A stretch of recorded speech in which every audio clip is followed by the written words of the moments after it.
Latinoamericana y Caribeña de Estudiantes. Muchos de los que estamos presentes aquí conocemos de él y su trayectoria por el continente. La UCLAE, uno de sus primeros intentos en organizarse como movimiento estudiantil latinoamericano, fue precisamente el 9 de abril de 1948, suceso que muchos de nosotros conocemos como el Bogotazo, ¿verdad?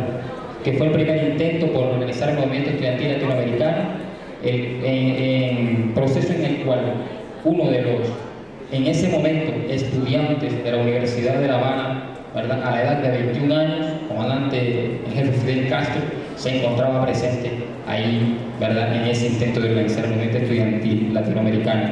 Pero es entonces, a partir de 1955, que empieza una etapa sólida de la organización del movimiento estudiantil latinoamericano. Comenzó con la realización del primer CLAE en Montevideo, Uruguay, ¿verdad? Pero es hasta en 1966, desde el 29 de julio al 11 de agosto, se realizó el cuarto Congreso Latinoamericano y Caribeño de Estudiantes en La Habana, Cuba. Pero esto fue después de haberse convocado a un falso, ¿verdad?, cuarto CLAE, donde los Estados Unidos, habiendo financiado a muchos países islas pequeñas, ¿verdad?, para crear fuerza, habían convocado a un falso cuarto CLAE a realizarse en Brasil.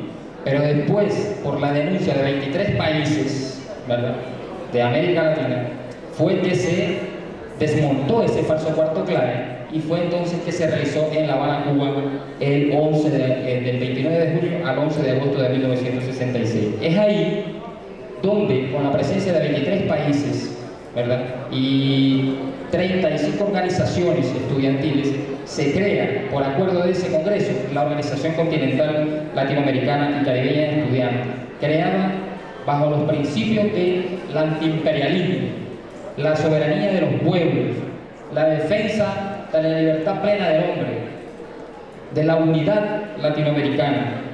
Actualmente, nuestra organización cuenta con una membresía de 36 organizaciones de 23 países de América Latina, aglutina alrededor de 110 millones de estudiantes, ¿verdad?, donde las organizaciones con mayor número de estudiantes las tenemos en Brasil. La UNE tiene más o menos alrededor de 5 millones, creo, ¿no?, de estudiantes.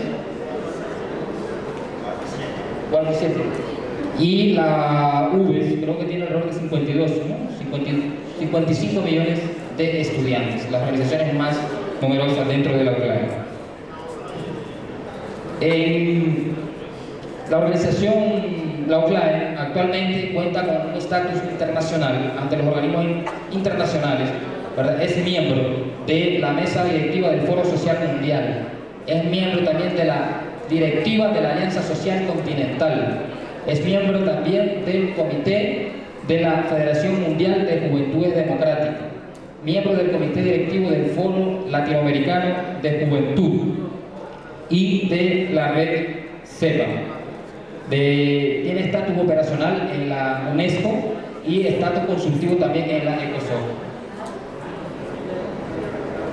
La UCLAE ha venido realizando acciones en respuesta, ¿verdad?, a aquellos vacíos que han quedado, ¿verdad?, y que han promovido de una manera u otra los sistemas capitalistas, que es minimizar la participación o la promoción de espacios juveniles donde converjan los jóvenes y traten y discutan los temas más relevantes, ¿verdad?, en nuestra sociedad y de mayor interés para nuestra sociedad.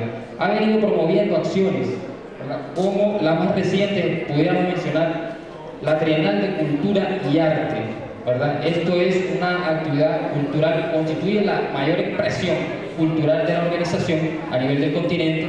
Tuvimos la primera experiencia en Salvador de Bahías, en Brasil, se hizo en el marco también de la sexta Bienal de Cultura y Arte del Brasil, de los compañeros de la Juventud Socialista del Brasil, la UNE, la UBES y autoridades federales, ¿verdad?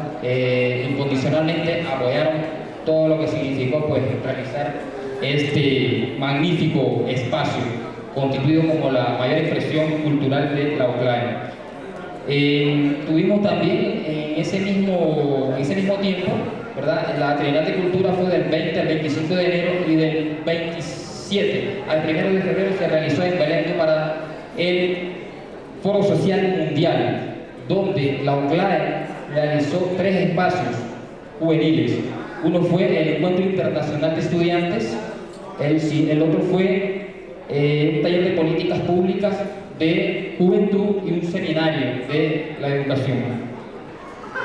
Recientemente, y lo que hasta este momento ha sido uno de los espacios de suma importancia para la organización, fue haber participado con alrededor de 6-7 organizaciones que forman parte de la UCLAE de sus 36 en la Conferencia Mundial de Educación Superior realizada en París del 6 al 8 de julio, donde tuvimos la oportunidad no solamente de poder compartir ahí la campaña internacional, ¿verdad?, contra la mercantilización y la transnacionalización de la educación superior. También pudimos los estudiantes de Latinoamérica dar un aporte, ¿verdad?, un proyecto como aporte, documento base como aporte de los estudiantados latinoamericanos a la Conferencia Mundial de Educación Superior.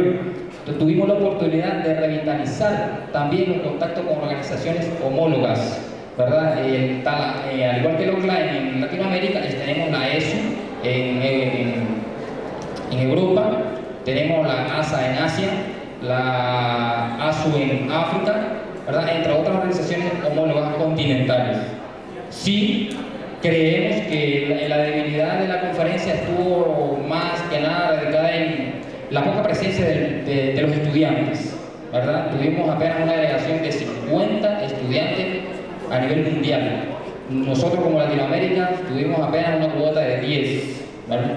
Y pues creemos que en estos espacios tan importantes, donde se discuten y se adoptan conceptos importantes sobre la educación, el estudiantado como actor principal y artífice de la educación y como la razón de ser de nuestras casas de estudio debe tener presencia en estos temas. Consideramos también que una de las contradicciones, por decirlo así, cuando ustedes, compañeros y compañeras, encontrarán a veces autoridades gubernamentales, así como también autoridades universitarias, hablando mucho sobre el tema de la gratuidad de la educación, concibiendo o hablando mucho también sobre la educación como un bien público y social, pero en el marco de la conferencia, ¿verdad?, para nosotros como organización resultó inconcebible ver que en las mesas de relatoría, donde se iba a dar o a adoptar, redactar la declaración final de la conferencia mundial, estuviera gente del Banco Mundial sentada, potencias transnacionales como Alemania, Estados Unidos, sentados en la mesa, donde había mucha limitación en cuanto a las propuestas estudiantiles, según desde nuestra óptica, cómo debía ser adoptada la educación acorde al contexto en el que estamos en nuestro continente y a nivel mundial.